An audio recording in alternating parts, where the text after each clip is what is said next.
శుక్రాచార్యుని కడుపులో ఉన్నటువంటి కచుడు ఏ విధంగా బయటికొచ్చాడు, దేవయాని ప్రేమ గురించి తెలుసుకుందాం. దేవయాని ఎంతగానో ఏడుస్తూ ఉంటుంది. శుక్రాచార్యుని కడుపులోకి వెళ్ళిపోయాడు కచుడు అన్న విషయం తెలుసుకొని. శుక్రాచార్యుల వద్ద ఈ విధంగా అంటుంది, ఏమని, నేను తనని ప్రేమిస్తున్నాను, తిరిగి మీరు తనని బ్రతికించండి, నాకు కచుడు కావాలి అని.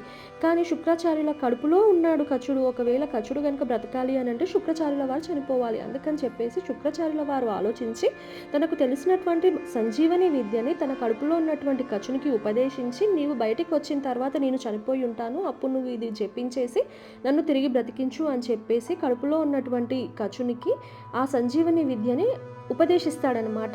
అప్పుడు శుక్రాచార్యుల వారు చనిపోయి కచుడు బ్రతుకుతాడు. వెంటనే కచుడు తిరిగి సంజీవని విద్యను జపించేసి శుక్రాచార్యుల వారిని బ్రతికిస్తారనమాట. ఆ విధంగా శుక్రాచార్యులు తిరిగి బ్రతికిన తర్వాత కచుని చూసి చాలా గర్వంగా ఫీల్ అవుతారనమాట.